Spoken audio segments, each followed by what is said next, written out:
Alekšince pri Nitre opäť ožili ideami slovanskej vzájomnosti. V tamojšom slovanskom dome bol už poradí 3. ročník podujatia Biblioteka Slavica. Počasie máme, aké máme, ale tak ja si myslím, že to na nás pršať nebude. Takže ešte raz vás vítam na 3. ročníku bibliotéky. Na bibliotéke v Alekšinciach boli vydavateľstva a autori kníh, ktorí sa venujú problematike Slovanov a slovanstva, jazyku, pamiatkám či folklóru. Úlohou bibliotéky je vlastne spropagovať našu literatúru a našu slovenskú tvorbu. No a cieľom je aj spropagovať tie menšie vydavateľstvá, ktoré teda sa nevedia nejak prezentovať na tých veľkých výstavách, tak dávame im priestor vlastne tu na Slovanskom dvore v takom komornejšom priestore. Súčasťou knižného sviatku v Alekšinciach bol okrem iného aj krst knihy Viktora Timuru Generácie obrodenia, ktorá ponúka nový pohľad na toto obdobie našich národných dejín. Toto je vlastne prvá kniha o našom národnom obrodení, ktorá hovorí v jednej knihe vlastne o všetkých 3 generáciách 2 konfesiách, čiže evangelickej a katolíckej, pretože doteraz, pokiaľ boli tieto témy nejakým spôsobom publikované alebo spracované, tak vždycky to bolo buď zo strany katolíckej alebo strany evangelickej. Ja som sa pokúsil dať všetky tieto generácie týchto konfesí dohromady. Obrozovať sa musíme stále, pretože tým, že sme sa vlastne dosiahli vlastne štát a že sme uzakonili jazyk, ešte neznamená, že ho tu budeme musieť mať stále ako. Jedným z hlavných bodov knižného podujatia v Alekšinciach bolo odhalenie javiska pomenovaného po herečke a spisovateľke Milke Zipkovej. Hoci bola čestnou členkou Slavice, aktívne spolupracovala aj na jej činnosti. Estetickým spestrením bibliotéky v Alekšinciach bola isto výstava Nezabývaj výtvarníka Tomáša Oliára.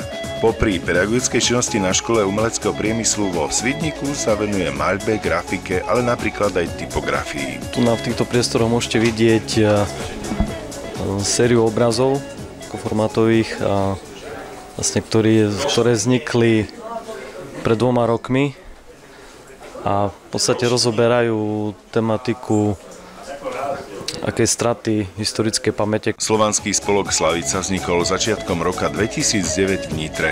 Jeho hlavným poslaním je propagácia slovenskej vzájomnosti a bohatého kultúrneho dedičstva Slovanov. Spája všetkých ľudí, ktorí majú v úcte naše tradície a zvyky. Hľadá priesečníky medzi komunitami pôvodného duchovna a viery kresťanov alebo ateistov. Z Alekšiniec Viliam Šuška. Spoločný technický sekretariát programu Interreg 5A Poľsko-Slovensko zorganizoval plenérové podujatie spojené s oslavou Dňa spolupráce Interreg, ktoré sa uskutočnilo v sobotu 7. októbra na Budatinskom hrade v Žiline. Návštevníci sa dozvedeli viac o výsledkoch programu, tradíciách, kultúre a top atrakciách poľsko-slovenského pohraničia. Sú tu predstavené úspechy realizovaných projektov poľsko-slovenských, sú tu mikropríjimatelia, je to podujatie určené širokej verejnosti. Zámerom aj toho podujatia je propagovať úspešné projekty, ale zároveň aj motivovať príjimateľov, respektíve budúcim príjimateľom k realizácii projektov. Štandardných a malých projektov, ktorých výzvy momentálne sú v novom programovom období spúšťané. Prvý stánok za vôňou dreva, bol to veľmi pekný štandardný projekt, poľsko-slovenský. Veľmi pekné výstupy sú z toho projektu, takže propagujú to ako príklad dobrej praxe, pekne zrealizovaného projektu. Potom participujú tu naši partneri Euroregión, Združenie Beskydy, Euroregión Tatry, máme tu ako úspešného prijímateľa Slovenský Červený kríž, má tu pekné simulácie, vlastne v rámci projektu bolo zakúpené zariadenie, ktoré vlastne ľudí učí, ako poskytovať prvú pomoc. Sú tu zastúpené zo Sliezského vojvodstva, z Malopolského vojvodstva naši partneri, vlastne všetci partneri, ktorí participujeme na programe cezhraničnej spolupráce. V poobedňajších hodinách pripravilo občianske združenie Polonus pre návštevníkov podujatia v kaplnke Budatinského hradu hudobnú lahôdku v podaní sláčikového kvarteta Altra Volta. Občianske združenie Polonus je koordinátorom a podpornou organizáciou zo slovenskej strany práve pre organizáciu dnešného podujatia. Sme veľmi radi, že program Interreg Poľsko-Slovensko oslovilo práve nás a berieme to ako svojho druhu poctu.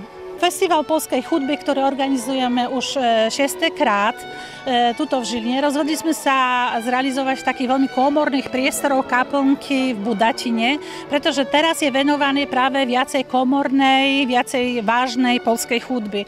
Vypočujeme si napríklad diela Chopina, Šimanovského, Kilára.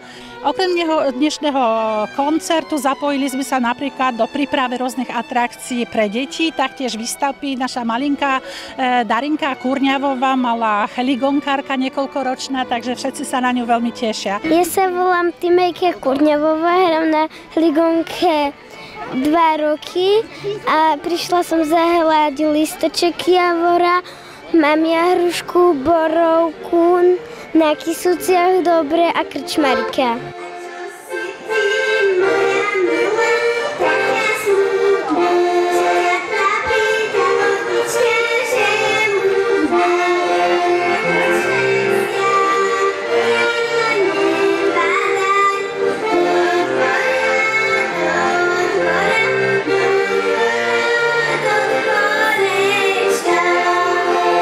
V najbližšom čase môžeme sa tiež tešiť na ďalšie aktivity Polonusa. Konkrétne 27. októbra pripravujeme Medzinárodný kongres žien poľských a slovenských. Ten sa uskutoční vlastne v budove našeho žilinského VUC. Budú tam rôzne podnikateľky, budú tam zaujímavé ženy, političky, ajťačky, všetky, takže pozývame všetky ženy. Našou hlavnou takou misiou je samozrejme propagovať poľskú kultúru, preto napríklad organizujeme kurzy poľštiny online alebo aj osobne. Preto podporujeme rôzne kultúrne aktivity, ale taktiež pomáhame napríklad slovenským subjektom vo vyhľadávaní partnerov práve pre program cezhraničnej spolupráce.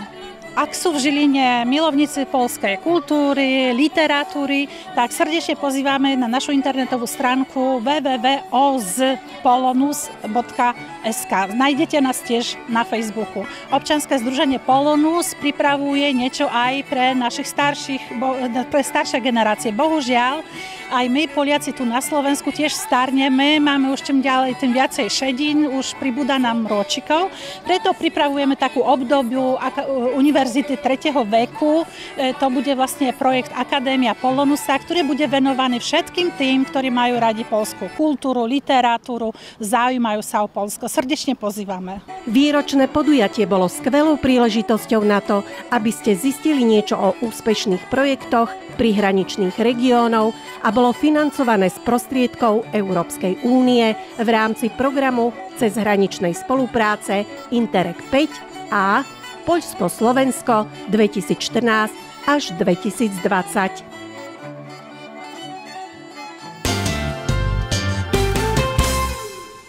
Koncom septembra sa v Rači konal už 3. ročník súťaže vo varení gulášu Račiansky kotlík.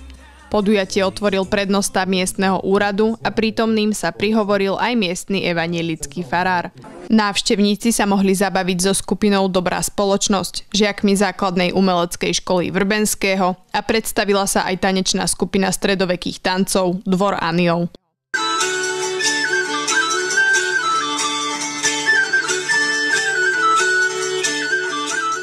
Charitatívnu akciu zorganizovalo občianske združenie Dotyky svetla v spolupráci s miestnym úradom.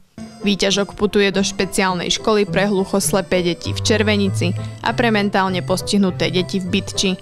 Návštevníci a podporovatelia Račianskeho kotlíka tento rok vyzbierali bezmála 1500 eur.